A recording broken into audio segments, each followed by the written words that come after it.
The bread is already here, chopped and dried. I meant to film it earlier when it was still in a loaf shape, but life moves fast and bread goes stale even faster.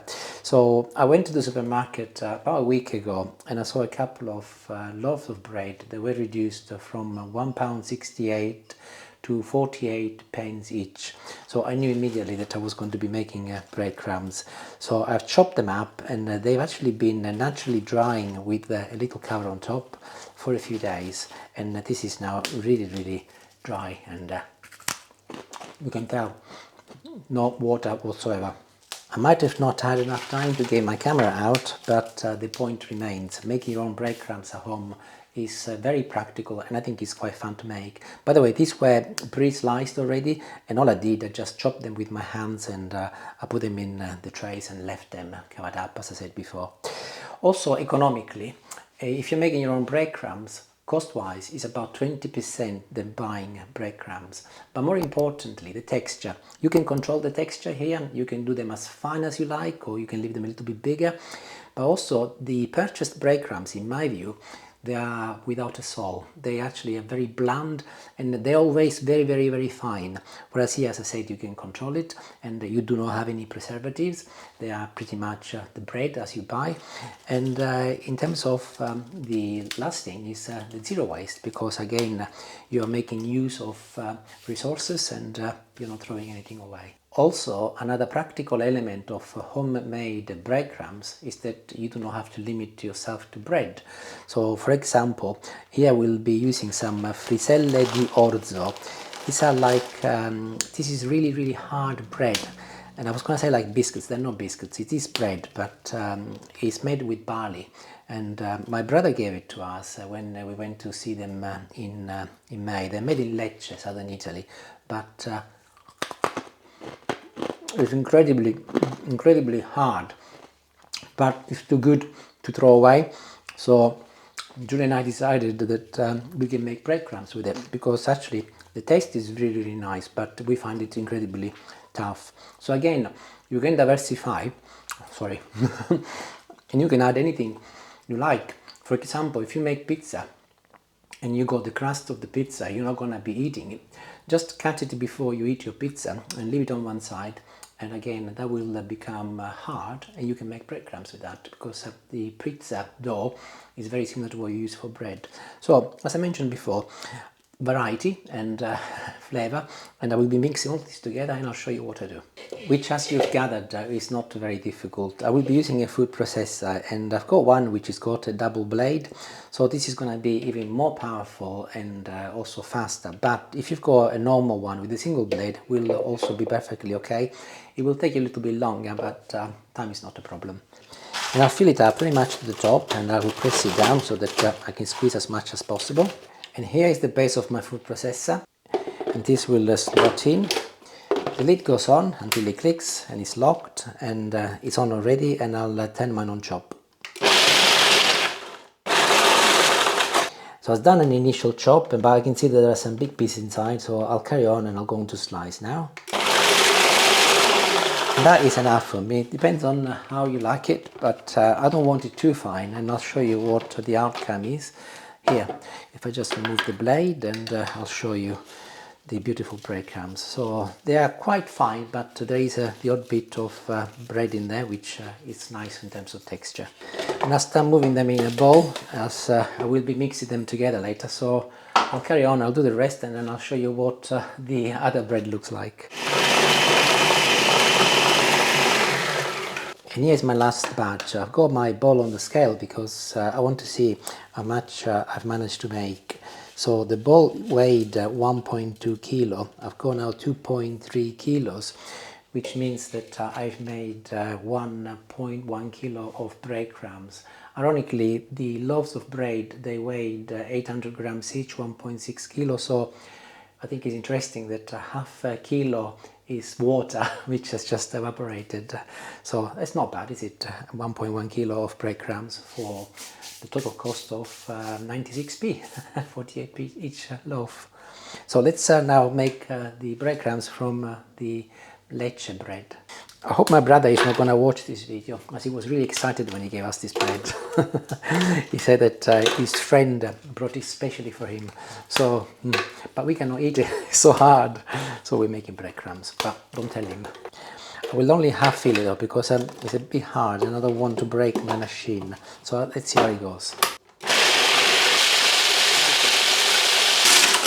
My God, it's noisy. I had to turn the volume down, it's deafening, but let's have a look to see what it looks like. Oh, still a little bit big bits in there, so I'll give it another 20 seconds and then we can take another look. And there we go again. Okay, that's enough. I think that's the best I'm gonna get. However, what I'll do, I will sieve this so that all these little bits, they're really hard, but they're too big to make breadcrumbs. Then I'll do them individually. But if I sieve it, I'll get all of the fine stuff out first. And of course, sieving is something that you can do with normal breadcrumbs also, if you want them to be really fine. And I've got another little bowl here where I will collect the bigger bits and I'll carry on. I have to be honest, I did not realize that making breadcrumbs from Friselle di Orzo, Orzo stands for barley by the way, was going to be this labor intensive, but it doesn't really matter. You can see that actually the flour coming out, or the breadcrumbs coming out, is really fine, so that's not a problem as it will be mixed with the other stuff. And this here will go in here, and I'll carry on, and I'll finish doing all of the fine bit first and then I'll start again. And look, I've just finished grinding all of them, and this is what I've managed to sieve so far, and these are the bits which I've got left over now. So I'll put them through a second time, but this time I'll go for longer, and hopefully that will be the end of it. I'll break it into 2 batches and off I go again. And as predicted, the second time round considerably easier, and it's not as fine as the one I've sieved, but it's okay, and I don't mind that it's a little bit coarser, because that will be combined with the fine one, and that will give me a beautiful blend, just like this. Perfect. Who knew that making a video about to make breadcrumbs was so elaborate? Anyway, we're near the end now. So the next job is to store them, and dry breadcrumbs, you can store them a very long time, but my recommendation is to use a box like an old chocolate tin. This is actually plastic, and also drill some holes on the top, normal drill, so that they breathe. Otherwise they could become moldy. And but before I put them inside, normally I would just pour them in, but as I've got 2 types, I'm going to mix them first. So I've got a 3rd bowl here in front of me, so I'll just put some of this white bread in here. I'll do 3 scoops to start with and see how it goes. And I'm now adding some of the barley bread. 1, 2, and I'll do 2.5 here because this is a bit denser, and I'll mix it together. I will be honest, I did not realize I was going to be making industrial quantities of breadcrumbs this morning. I might have to put a sign outside, breadcrumbs for sale. Anyhow, but I do use them a lot.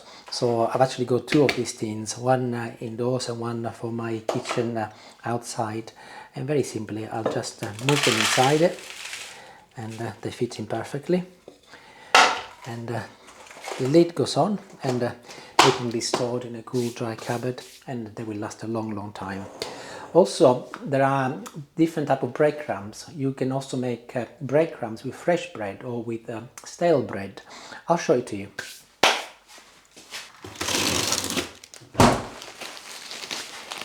Here, I keep this in the freezer, as otherwise it will definitely go moldy. And if you look, it is actually quite considerably thicker in terms of the texture, and because it's fresh bread. And you can make this either with your hands, just like this, or food processor, entirely up to you. Actually, there are 2 types in here. The bottom of the bag, there are some finer pieces which I will have made with the food processor, and these I made them by hand.